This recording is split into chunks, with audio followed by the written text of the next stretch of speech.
Hello everyone, it's Destiny, and today we're going to be discussing new tier list changes after the release of Blade. I'm really excited for this one since he heavily impacted one of my favorite characters, which we'll be discussing shortly. And before we get into today's video, I would love to know your personal thoughts on Blade, what you think of his kit, and also if you'd like to see some more content like this, consider subscribing to the channel, leave a like to support today's video, and now let's get straight into it. Here we are with the updated tier list, and we do have a couple of changes and also some characters I would like to discuss with the addition of Blade. So right off the bat, Blade's placement is going to be tier 0 in all three categories, being Memory of Chaos, Pure Fiction, and APOC, which after getting to test him out for around, I believe, 2 weeks now, Blade, I would say, is definitely worthy of the tier 0 placement thanks to what his kit is going to be able to provide for teams. Not only is he going to be a major impact for a character like Acheron, which we'll discuss her shortly, he is also going to be a very flexible option for teams thanks to what he's able to provide for teams, which through his debuff being Balefire Bind, this will be able to reduce enemies' defenses as well as increase the damage they receive. On top of this, Blade is also going to be able to buff allies on the team as well. One of his traces will increase the damage all allies deal, and on top of this, if you have another Nihility character on the team aside from Blade, now the ultimate damage dealt by allies will increase as well, which is huge for Acheron or even other characters that heavily benefit from their ultimate damage. However, if you don't have another Nihility character aside Blade on the team, then he will just get a damage boost for himself. The Blade is going to be able to benefit from this as well as provide a very nice buffs for the team, and then on top of this, his charge mechanic. As for how his charge mechanic works, whenever he gets attacked or allies attack enemies, he will gain 1 point of charge. Once he reaches 9 points of charge, he'll immediately unleash his skill, and this skill will be considered a follow-up attack. This can be beneficial for follow-up centric teams or just teams in general that appreciate frequent attacks from allies, as Blade himself benefits from characters on the team being able to attack enemies frequently, as this will result in him now being able to attack frequently himself. And when he does launch this additional skill, he'll also be able to regenerate energy as well, which is beneficial for him being able to use his ultimate multiple times throughout the fight before you have to reuse his ultimate in order to re-enter the Infinite Fury state, as Blade's ultimate does have a countdown which will appear on the action order. And something to keep in mind of when you are playing a character like Blade is you cannot use his ultimate again to replenish this countdown. Instead, what you'll have to do is after he exits the Infinite Fury state, so once the countdown triggers on the action order, you will have to use Blade's ultimate again to re-enter the Infinite Fury state, and then of course take advantage of his charge mechanic as well as all of the other benefits that he provides. So because of this, you ideally want to have one ultimate ready for when he's about to exit this state, so after he exits you can just go right back into it, and this will be beneficial for being able to not waste any charges he could have gotten from allies, as well as also of course being able to take advantage of the benefits from the Infinite Fury state, which will be able to increase his crit rate, his crit damage, and so on. So when it comes to Blade overall, he has a very nice kit at just E0, S0. I've done all my tests with him so far without any signature Lycone or Eidolons, and he has definitely been able to provide a huge boost to specific teams as well as being a very nice flexible option. And in a way, we kind of have a new hyper amp team, I suppose, where you can use Blade, Tribi, and Hyacinth on a team and then have, I feel like, any DPS you want. I was actually testing this out with Himeko, like normal Himeko. I mainly wanted to do it to see if I could make a new Himeko team, but then I noticed that a lot of the damage output was straight up just coming from Blade, Hyacinth, and then Tribi themselves. And while Himeko was able to contribute some damage output here and there, it was really those main three that were contributing just so much to the team with how nicely they synergize with one another and how powerful they are. Overall though, I definitely agree with Blade's placement. I also think if you care about your Acheron, you want to heavily improve your Acheron, I would highly recommend you consider picking up Blade. However, if you want to wait for a rerun, maybe you're more excited for 4.4, which will feature Himeko Nova, granting Gilgamesh, then that's completely understandable as well. So when it comes to Acheron though, she has also gone up on the tier list. I absolutely love to see it. Acheron is one of my favorite characters, and I've been waiting for the day she gets like a new Nihility that just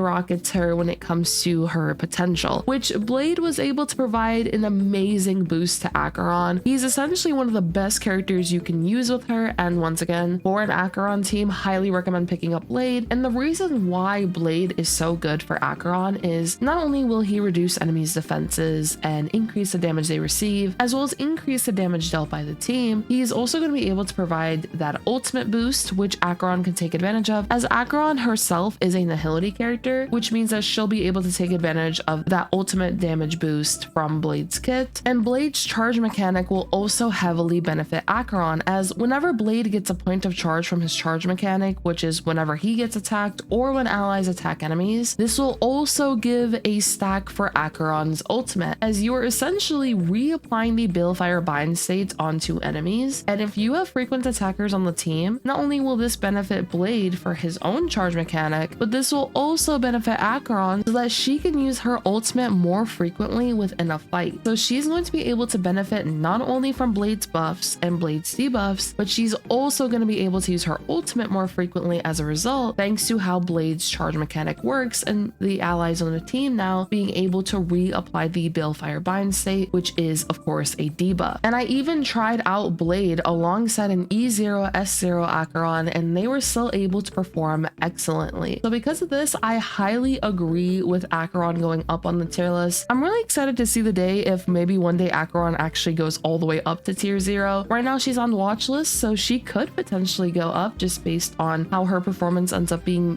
possibly in the next Memory of Chaos or the one after that, whatever it may be. Or of course, if she ends up getting even more synergies in the future, that'll also benefit her as well. But with the addition of Blade, huge boost to Acheron right here, and I'm really happy that Acheron is getting some more love with her teammates, especially with having such a strong synergy as Blade. Also have Ashveil, who has a very powerful synergy with Blade as well. Ashveil is already going to be able to inflict his own debuffs onto enemies, as well as be able to provide buffs for the team. But now with Blade and Ashveil will be able to benefit from each other's debuffing and buffing capabilities. And on top of this, since Ashveil is a frequent attacker, he can benefit Blade for being able to get Blade more charges. And since Blade is going to be able to attack frequently himself, depending on what team you have, this could result in you generating more energy for Ashveil, being able to trigger Ashveil's follow-up attacks when he does use his ultimate and then gets those 3 charges. So Ashveil is going to be able to nicely benefit from Blade's kit overall, and I can definitely see Ashveil staying up here in tier 0 for quite a while when it comes to Memory of Chaos, thanks to his strong synergy with Blade, and also just how he's been shaping up to be these past couple Memory of Chaos rotations and just his performance overall. So really cool to see Ashveil getting more shine as well with the new Blade. Of course, Acheron getting her shine as well. And Blade can also be used as a flexible option on teams. For example, if you'd like, you can use him with a character like Archer. You can use Blade with Castris. There's technically the option now of splitting your Remembrance team in order to have 2 teams to use an endgame. And what I mean by this is what you could end up doing is using Castris, Tribi, Blade, and then using Hyacinth. And then for your Evernight team, you could do Evernight, Cyrene, Remembrance Trailblazer, and then a sustain of your choice for the final slot. So Blade actually allows you to split your Remembrance team up a bit if you are interested in using 2 teams in endgame instead of only having 1 team. Of course, though, if you have Acheron on your account as well, I would heavily recommend using Blade with Acheron, as he heavily improves her performance, but that is also an option that you can consider doing. And overall, Blade's debuffs are very universal for what he'll be able to provide, so he can just be used as a flexible option on many teams. Now, as for the rest of the tier list, I'm really curious to see how this tier 0 will end up changing, especially with next patch. I'm really excited to see with the new Fate characters, how they're going to shape up the meta. Also Himeko Nova, which Himeko Nova and the Fate characters I'll be able to talk about more in depth closer to their release once we get the live stream with the official information, and I'll be able to give you all my thoughts on them. But I'm really excited to see how they will impact the tier 0 and if certain characters will end up moving around as a result. And then if we take a look, something I would really love, honestly though, is a new Erudition character for the Herda. Recently, I actually tested out the Herda alongside Blade, Tribi, and Hyacinth, and this was able to get a 1 cycle clear in Memory of Chaos, and this team didn't even have a secondary Erudition character. So I really want a new Erudition character that heavily helps out the Herda. I do feel like, unfortunately, Herda hasn't really been getting as much love as some other characters that release in 3.x, which is definitely unfortunate in my opinion, as I absolutely love the Herda. I feel like her playstyle is very fun, and I do wish we got a new character that really helped her out when it comes to improving her performance in endgame even more. As for some other characters I would like to talk about, we have Fu Xuan. I actually really want a Fu Xuan Novaflare. We've gotten a Novaflare now for Zila, we've gotten a Novaflare now for Sparkle, and we've also got a Novaflare for Silverwolf. So really be cool to see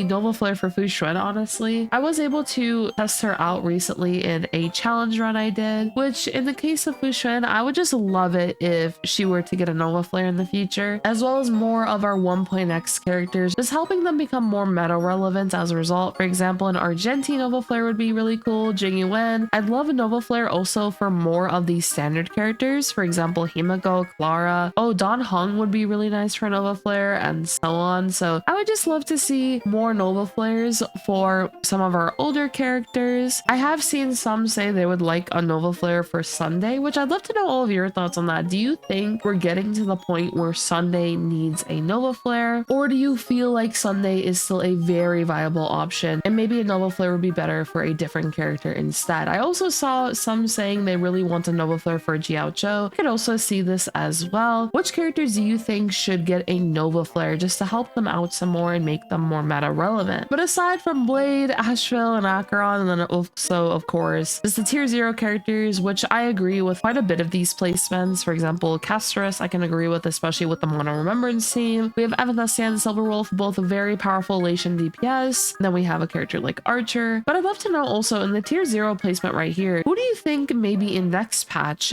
will shift around and possibly go down on the tier list, or do you think we're just going to continuously get more characters up here? So maybe we'll have 11 characters up here or 12 characters in tier 0 for the DPS category. I also saw some discussing this where since we have so many DPS characters in 0.5 as well as tier 0, would you say that the meta is in more so a healthy spot because of this due to how many teams are viable when it comes to endgame content, or do you feel like some of these characters shouldn't actually be up here in tier 0? I'd love to know all of your thoughts regarding that, since I have seen that discussion floating around. I think we'll have to do a very big review for next patch, as we will have 3 new characters being Himeko Nova. We'll also have Rin and Gilgamesh, and just how they'll be able to impact the meta overall and just character placements. Some characters once again that I would love to get a Novaflare would be characters like Fu Xuan, Himeko, Clara, Argenti, Jing Yuan, Don Hung. I would just love a lot of these 1.x characters to get some more love and just get a Novaflare so they could potentially be higher on the tier list overall. Any characters you would personally move around? I'd love to know all of your thoughts in the comments down below. I hope all of you had some awesome polls if you did poll in 4.3, or if you're saving for 4.4, good luck to all of your polls, and I hope to see you all next time. Peace.